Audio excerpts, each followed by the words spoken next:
200 years ago, a strange new medicine was invented. It was called homeopathy. And despite all the advances of modern medicine, homeopathy still survives today. That is surprising because its central principle is diametrically opposed to that of established medical science. Homeopathy believes that the more a drug is diluted, the more powerful and beneficial a treatment it becomes. In order to work, the drug must be repeatedly diluted and shaken in a special way. It's a belief system that sounds more like arcane ritual magic than modern rational medicine. The father of modern homeopathy was a German physician, Samuel Hahnemann. Seeking a cure for malaria, Hahnemann discovered that a toxin, quinine, created similar symptoms. This observation led to a remarkable idea. He had the brilliance, the genius of thinking that possibly we could give the medicine in a smaller dose and somehow not bring on the toxic side effects of quinine, but rather just simply its medicinal effect. So it's kind of like the concept of fight fire with fire. Hahnemann called his new method similar similarium curandum, Latin for like cures like. Like cures like means that a certain set of medicines can induce a specific set of symptoms. It kind of counterbalances and creates a stimulation of the immune system to counter exactly, specifically, the same set of symptoms that the person is experiencing. Studying a wide variety of compounds, Hahnemann devised formulas that diluted toxins with water, the birth of homeopathy. But when he tried to give it to his patients, he found that there were side effects, sometimes serious side effects. And so how would he relieve the side effects? Well, he decided to dilute the substance. And lo and behold, he found that the more he diluted the medicine, the more quickly people got well. The question is, how much do you dilute it? And he found that there just didn't seem to be a limit. Unlike most normal drugs, they are made mainly from plants or minerals. There's no chemical processing, the whole plant extract is used. And millions of medicines can be made from just one drop.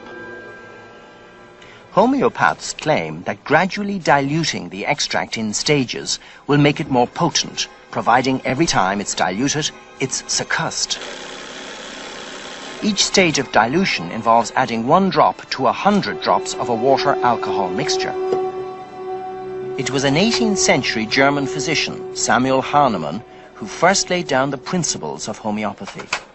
He said that a disease can be cured by giving a substance that produces similar symptoms to the disease itself. He called it curing like with like. He also claimed to find, apparently by accident, that diluting and shaking the substance makes it safer and more powerful. But as each stage, called a potency, makes the mixture 100 times more dilute than before, the levels of dilution quickly become astronomical. After only 3 stages, it's 1,000,000 times more dilute. But homeopathic doctors might prescribe anything up to 1,000 stages of dilution, normally in the form of pills. To a bottle of sugar pills will be added just a drop or 2 of the final dilution, and that's the medicine. The principle is to find a substance which causes similar symptoms to the disease that you're trying to treat, and then dilute it. The more dilute, the more potent. If I take a drop of substance and put it in a test tube of water, just 1 drop, let's say for the sake of argument, that has 1 part in 1,000 of the original substance. If I then take a drop from that and put it in a second test tube, that has 1 part in 1,000,000. Homeopaths say it must be much weaker. To get a dilution of 30 C, we're not even talking about a drop in a flowing river. Homeopathic remedy needs to be even more dilute than that, quite literally the equivalent of a drop in the ocean. By the standards of modern medicine, that's quite an unusual idea. Homeopaths claim that the more you dilute an active ingredient in water, the stronger medicine it becomes. Most homeopathic remedies are marked 30C. What does that mean? It means 1 part medicine to 100 to the power of 30 parts water. How much? A drop in a fish tank? No? A fish tank is nowhere near big enough.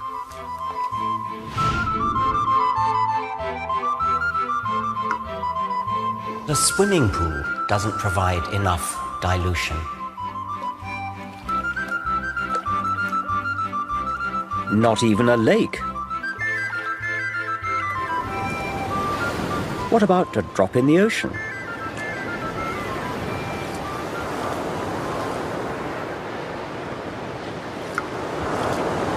But it turns out that even the sea isn't big enough. For the really approved homeopathic recipes, in order to get 1 molecule of the active substance, you need to imbibe all the atoms in the solar system. To science, just doesn't make sense. One of the basic principles of homeopathy is simply that the less you give of a drug, the bigger effect that it has. And this is really rather like saying the less whiskey you drink, the more drunk you get. Everybody knows that that's not true, and one really doesn't have to have any sort of scientific subtlety to realize that it's not true. It's counter to ordinary everyday experience. A dilution to that point means only 1 molecule of the original substance remains. If this is true, then a commonly sold homeopathic drug with a dilution of 30C would have 1 molecule of the original substance dissolved in a minimum of this many molecules of water. That would require a container more than 30 billion times the size of the Earth.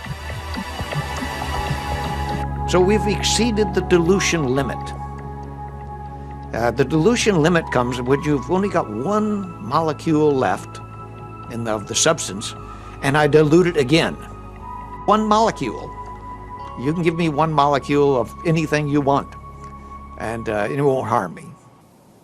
Professor Ernst says he believes this Boots teething powder, for example, is making a claim it shouldn't. It says on the packet it contains chamomile, but in actual fact it contains a dilution of chamomile. Roughly, I would guess 1 drop of chamomile in the North Sea. So highly diluted that you'd be very hard-pressed to find a single molecule of chamomile in here. 1 drop is the equivalent of 1 drop being put into the North Sea. That's how much is in there. That's not a precise calculation, that's my estimation, but that's roughly the order of magnitude. So what is it that you're actually eating? Just sugar? Yeah, it's sugar. And yet it does make a medicinal claim, teething pain relief. That, in my book at least, is a medicinal claim. It's not supported by evidence. Even homeopaths acknowledge that there is not a single molecule of active ingredient in the bottle they sell you. It's just water. So how can it possibly work? In an attempt to resolve the paradox, homeopathy boldly paddles further up the creek of pseudoscience, claiming that water somehow has a memory of the now completely absent active ingredient. But wouldn't water also have memory of other, more common impurities it's come into contact with? Salt, urine.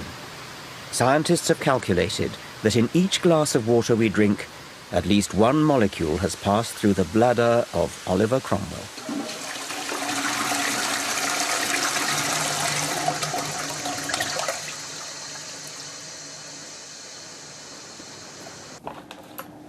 Homeopathic practitioners say the chemical compound transfers to the water, retaining a memory of the compound conveyed during succussion.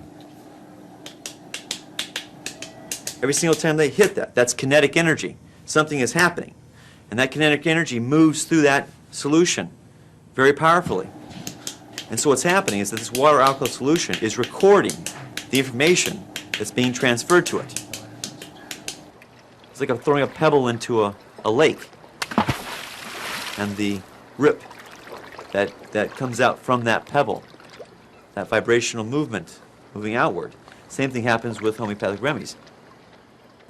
There's not a shred of scientific evidence that water, in essence, retains a memory of what was once in it, nor is there any evidence that giving someone an extremely dilute solution of something harmful can have any beneficial effect whatsoever. But if the patient believes, and if the practitioner believes, then it is possible that the patient will feel better after having been treated with a homeopathic solution. If you had the pill the size of the whole planet Earth, it wouldn't contain one molecule of that red onion. Now, the homeopaths say that's not a problem because it retains a memory of that active ingredient, and that's what exerts the effect. Scientists would say that that's bunkum, but that's where the argument goes. Right, and where do you stand on this, Monty? I'm with the bunkum brigade. Oh, right. Yeah. I think there's interesting things. One, I mean, I use homeopathic medicines and acupuncture and various things, and they seem to work. If things work, we tend to devalue them if we don't know how they work.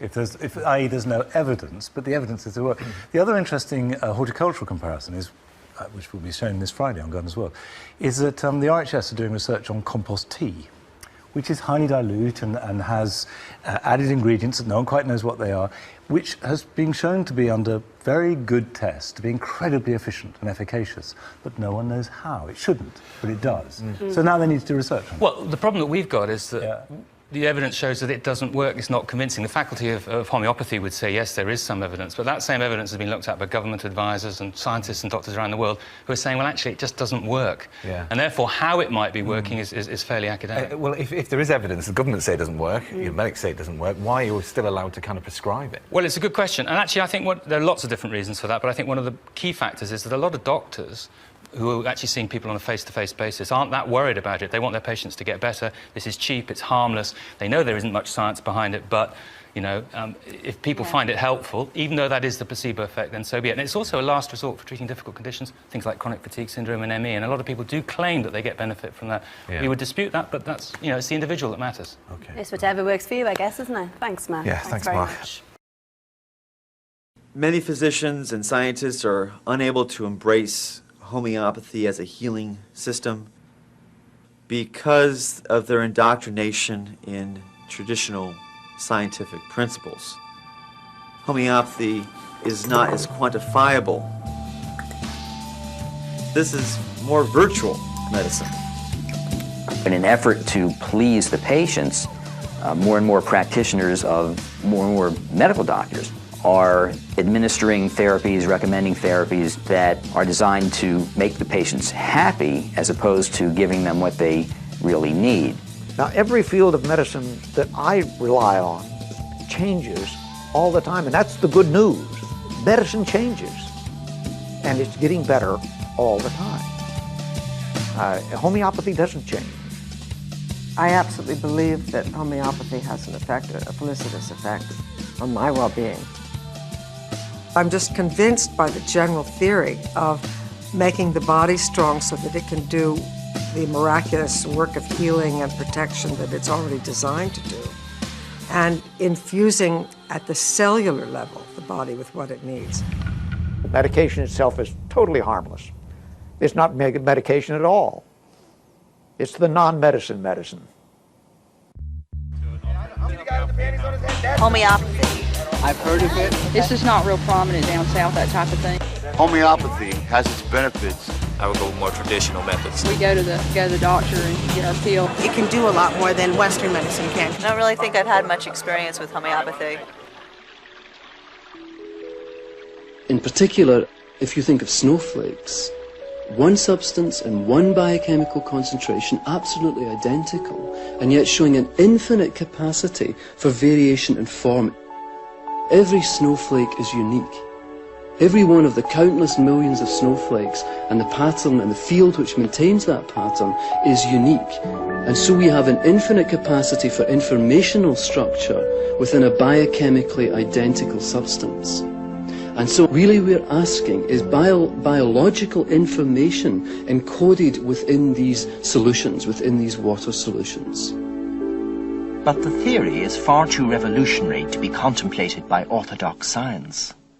The principle that the memory of the molecules resides in the water, and that memory lasts a long time and communicates itself to the patient even months after the dilutions were made, that is a different sort of claim in a way, because it's really quite contrary to all we know about physics. And it's, in order to believe that sort of claim, then you would have to overturn a large part of physics as we know it at the moment, and a large part of pharmacology too, as a consequence.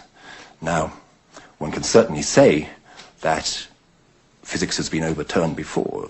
No science is immutable, and it is absolutely true that physics has been overturned many times. But it's only overturned when there is a very good reason to do so.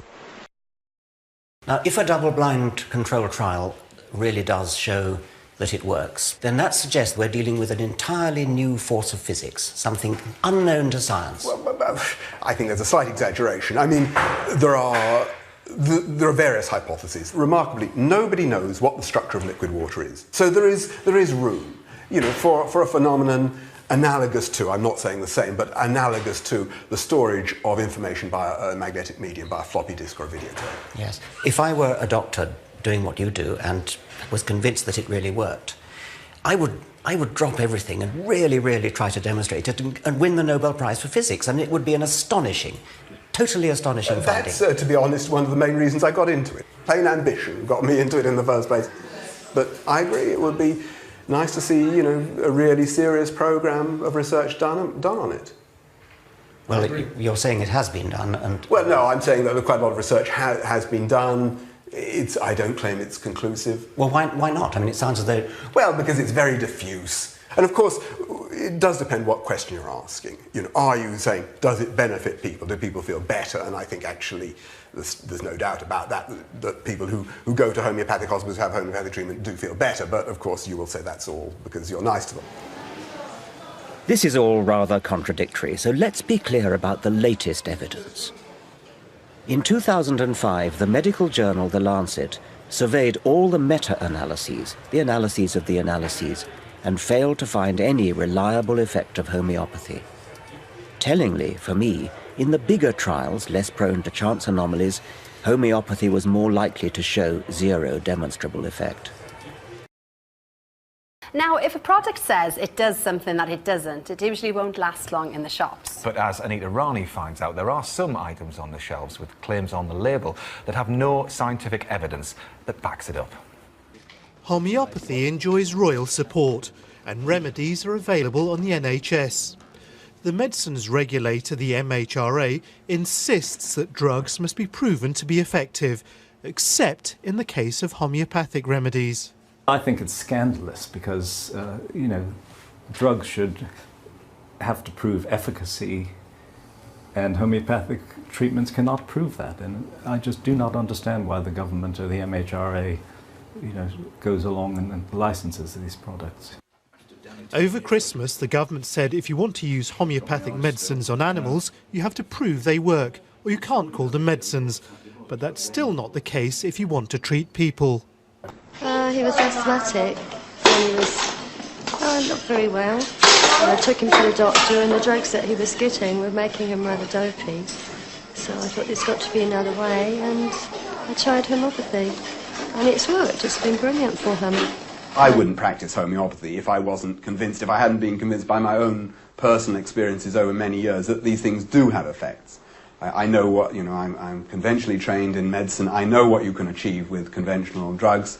And I've seen homeopathy do things that I'm sure one couldn't have done by any other means. And that is giving you less... Sometimes there appear to be spectacular cures. I started treatment last Wednesday, and by Saturday night I could move my foot that I haven't been able to move for at least 9 years. I just can't believe it. I feel fantastic. So, it's a miracle. But miracles aren't proof, and the official view is that homeopathy only works as a placebo effect, any cures being due to suggestion. It's all in the mind. homeopathic medicines are freely available at all our big high street chemists. But homeopathy is massively controversial. It's perfectly legal to buy it over the counter, but there are mounting calls for the authorities to clamp down on the way it's being sold to us. Why? Well, because according to some very eminent medical experts, it doesn't work. The government's own chief scientific advisor, Professor Sir John Beddington, says there are serious concerns about the efficacy of homeopathy. And the British Medical Association is calling for all homeopathic products to be sold separately from medicines and clearly labelled as placebo. If this is nothing but placebo, something that only works if you believe in it, why on earth are pharmacies allowed to sell a homeopathic product for children and describe it as pain relief? Boots says homeopathy is recognised by the NHS and is regulated by Europe and the MHRA. It says the teething powder has been licensed by the MHRA for the symptomatic relief of teething pain. But Professor Ernst says there should be more transparency. What we need is a clear labelling which tells the consumer this is a remedy that doesn't contain anything, and in clinical trials it hasn't been shown to work. Homeopathy gets in there and cleans the system up, gets rid of the pollution, gets rid of the emotional, mental blocks, physical blocks, and allows it to come back into its natural, healthy, homeostatic state. Dr. Keith Diorio works as a homeopath in Los Angeles, California. How are you doing? Also a certified medical doctor, Diorio melds conventional and alternative medicine in his practice. I believe that homeopathy can work synergistically in an integrated fashion with Western medicine. They really need to be combined to really achieve a level of medicine that's beyond each one individually. Most of the things that afflict us, we're going to get better. And what homeopathy does is give you a chance to get better without interfering with the body at all. You're not doing anything, but you think you are. I'm used to feeling well now. I'm used to feeling well all the time. I wake up feeling well, and I certainly didn't used to. Illnesses have ebbs and flows every day. Every day you feel either worse or better, or even cancer patients will have good days. And the people who claim that homeopathy is what helped their condition just happen to go from one therapist to the next therapist to the next therapist until they came to homeopathy. And homeopathy happened to be prescribed at a time when they were feeling better. So they get the credit. What we refer to as a placebo effect is just the ebb and flow of all illnesses. Last year, when the House of Commons Science and Technology Committee questioned the country's biggest pharmacy, Boots, about selling homeopathic products, they accepted there is no evidence they work. I have no evidence to suggest before me that they are efficacious, and we look very much for the evidence to support that. The senior Boots pharmacist then explains why they do sell it.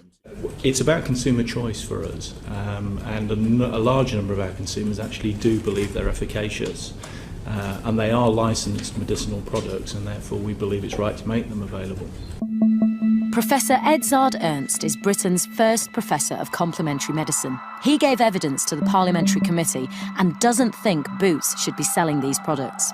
In my view, they're selling it because they're shopkeepers. In my view, they have an ethical obligation to be transparent about it. In my view, they are not.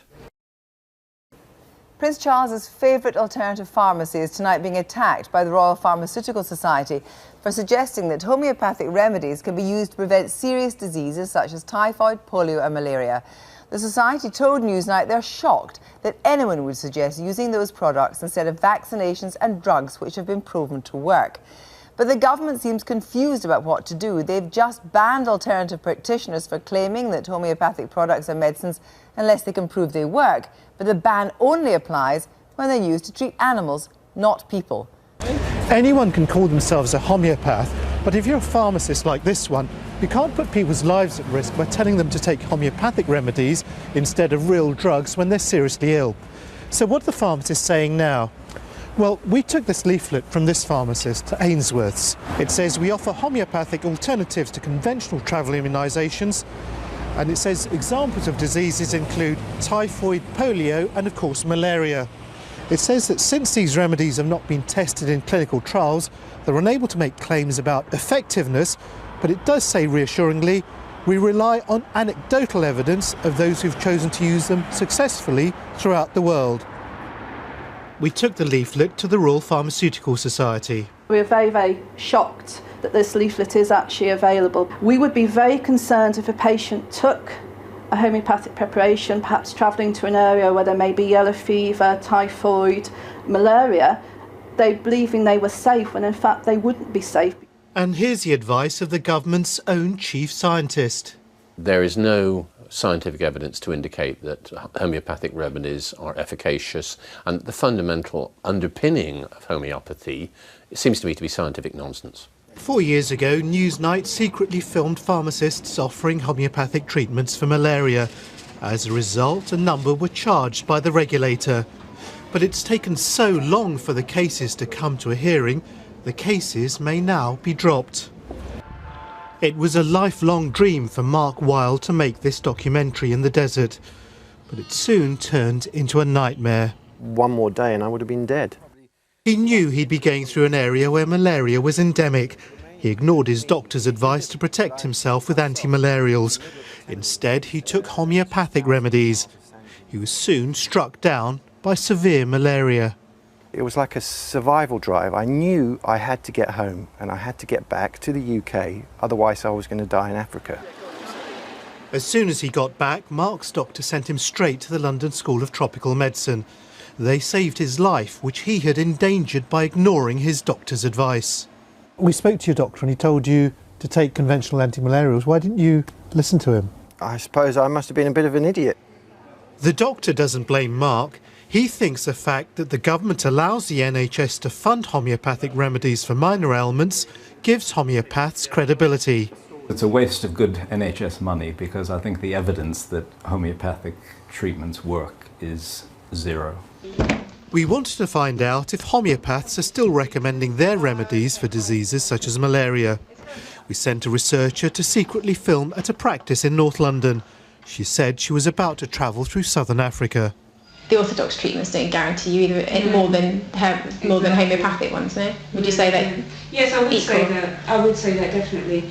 I mean, I don't know for sure, but it may be that orthodox treatments have, you know, let's say 70% chance of protection. Homeopathy might be 60, 65. I don't know. I'm plucking those out of thin air. So could the tide turn against homeopathy? Currently, the Department of Health says patient choice is important, and the MHRA believes it can clamp down on abuses by licensing homeopathic remedies. But their critics say it's precisely this official blessing that's encouraging practices that are putting people's lives at risk. Zofia Dumit, first of all, do you think that homeopaths should be advising people who are going to countries where there's yellow fever, typhus and polio to rely on homeopathic remedies rather than proven drugs? No, I don't. The Society of Homeopaths, as the leading register for homeopaths in the UK, does not endorse the use of homeopathic remedies as preventatives for serious tropical illnesses, including malaria. What we do guide our members to say to patients is that any evidence is currently anecdotal and therefore speculative in relation to those remedies for those specific conditions. So would it not be clear simply to say to your homeopathic practitioners, under no circumstances offer in any shape or form anything other than proven drugs for countries where there's dreadful diseases prevalent? That's an interesting question, and I think that the issue here is often that patients themselves are making a choice in relation to what they would like to use because for a variety or a range of reasons they don't feel comfortable or feel that it is appropriate for them to use conventional medicines. Simon Singh, it's obvious that cats and dogs can't make decisions for themselves, but part of the government's view is that people have the right to make the choice and they can read the literature and they can make up their own mind. Choice is fine as long as it's based on accurate information. And the information that's being given out by pharmacists, by celebrities endorsing homeopathy, by the NHS offering homeopathy, there's the implication here that homeopathy must be effective, otherwise people wouldn't sell it, profit from it, offer it in the high street. And I'm utterly shocked that we have a woman here saying that she's not going to forbid her members from offering homeopathic prevention of malaria to the general public. We have people coming back from tropical countries with multiple organ failure having used homeopathy, and yet this woman's not prepared to stop it. I would disagree very strongly with you there, Simon. We are a responsible organisation and we do issue very clear guidance to members in relation to what they should say to patients who are seeking an alternative. Sure, it should be an absolute. Sure, you should actually, in a sense that, you know, you would regard yourselves presumably as a professional body. So, as a professional body, shouldn't you actually not be issuing guidance, but saying you will not be allowed to belong to any homeopathic organisation if you continue to offer people these supposed remedies for things like typhus and yellow fever? It just seems a very clear yes or no. Should you be saying to people who are involved in your association, if you continue to promote the idea that homeopathic remedies simply by anecdotal evidence might be okay for those people should not belong to your association? We are very clear in the guidance that we offer our members, and should any member of the public wish to make a specific complaint about any information given by one of our members in relation to advice about using remedies for malaria or any other condition, we do have full professional conduct procedures in place. As a result of tonight's film, you investigate what we have said and what we have shown actually took place. It's not actually appropriate for the Society to investigate an alleged statement made by a member from an edited clip. So you're not going to investigate this? So you're not going to investigate this? What I would, and I have said, is that if that individual reporter wishes to make a complaint, then by all means let her come to the Society and we will put our full professional conduct procedures in place. I can absolutely assure you that that would be the case. Thank you both very much indeed.